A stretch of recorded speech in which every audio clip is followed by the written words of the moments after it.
Movies are like promises. They lull us into a rhythm, letting us believe we understand their rules, only to shatter those illusions in a single moment.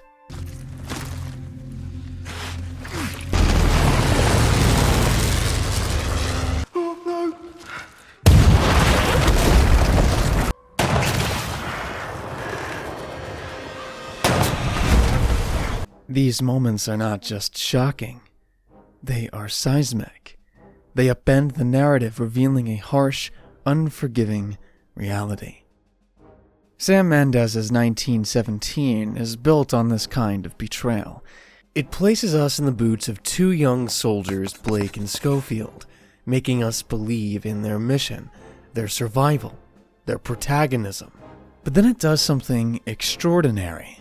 It strips away the fantasy, reminding us that in war, there are no main characters, only fleeting lives consumed by a relentless machine. The story begins with an almost mythical call to action. Lance Corporals Blake and Schofield are handed a task that feels impossibly grand. Deliver a message across enemy lines to save 1,600 men, including Blake's brother Joseph. Blake, brimming with youthful optimism, is the beating heart of this mission. He believes in its purpose, in his ability to succeed, and in the invincibility of his role in the story. Look, the last time I was told the Germans were gone, it didn't end well. You don't know, Blake, you weren't there. And then, in an instant, that belief is torn apart. No, no, no!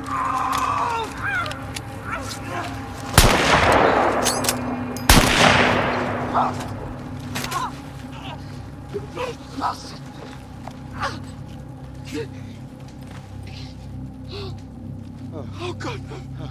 Oh God, no.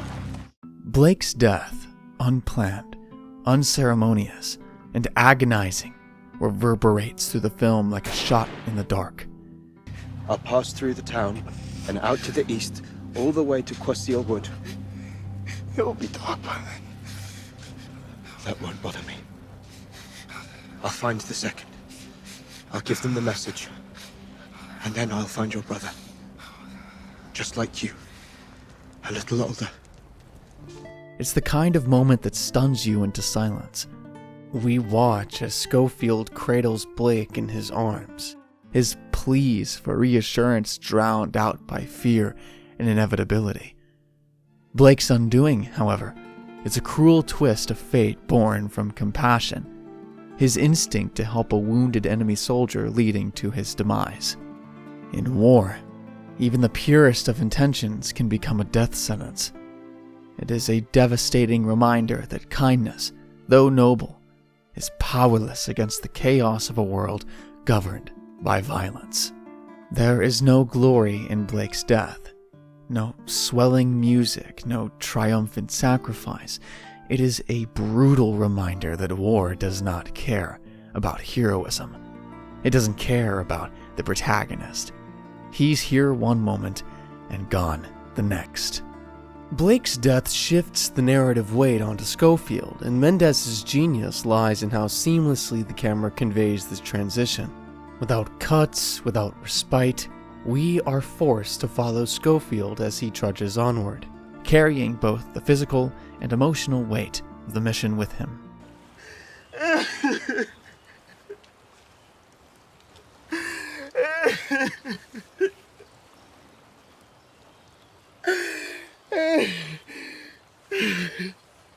His journey is a study in contrast. The beauty of the French countryside, its golden fields and tranquil rivers, feels almost obscene when juxtaposed with the horrors he endures. The mud-soaked trenches, the decaying corpses, the unrelenting enemy fire. Mendes' use of natural light enhances this duality. The soft, warm tones of the fields seem to mock the cold, harsh grays of no man's land, underscoring the cruel indifference of the world to the suffering it holds. Even the sound design contributes to this immersive experience. The distant hum of planes, the rhythmic thud of footsteps, and the piercing cries of soldiers dying out of sight remind us that danger is omnipresent. These subtle technical choices make us feel not just like spectators, but participants in Schofield's relentless march.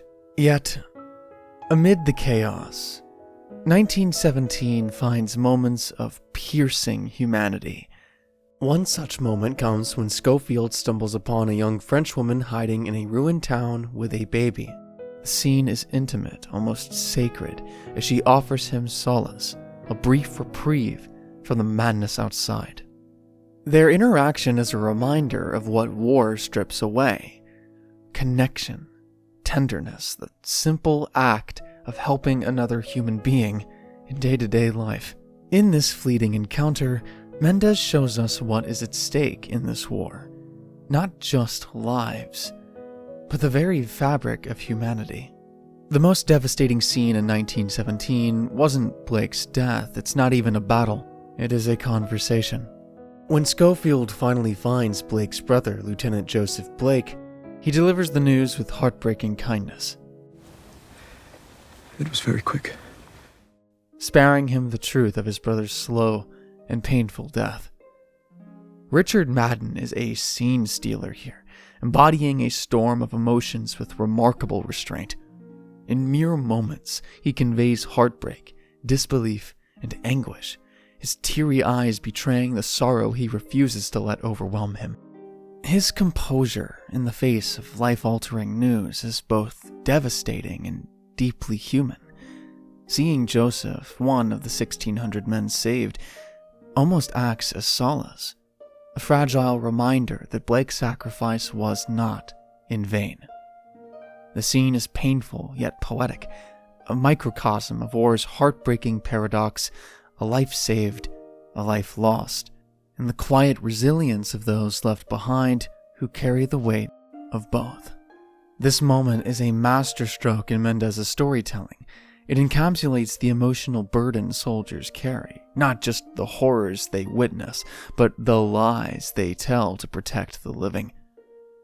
Schofield's words are a mercy, but they are also a reminder of the distance between the truth and what we can bear to hear.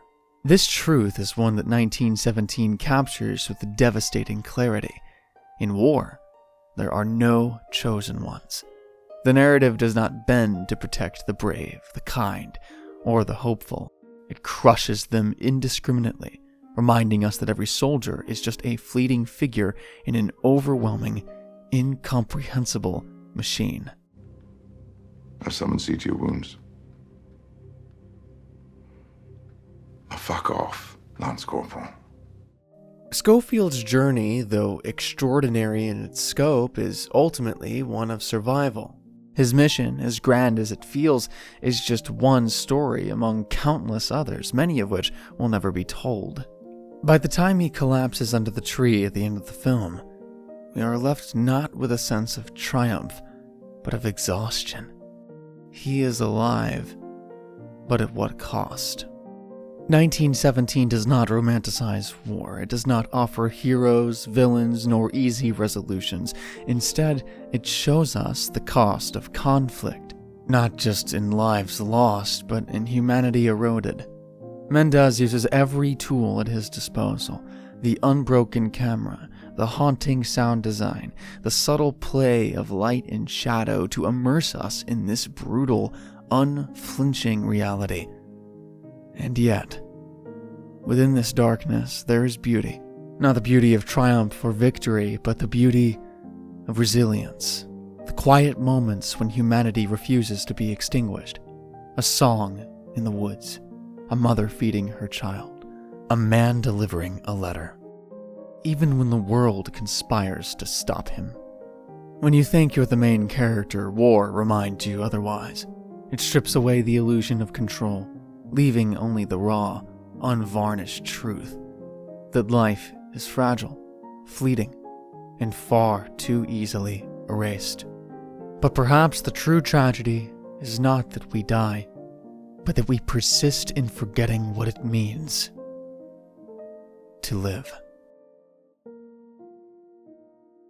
Hey, my man! If you enjoyed the video, be sure to hit the like button down below and subscribe for more spectacular videos. Thanks for watching!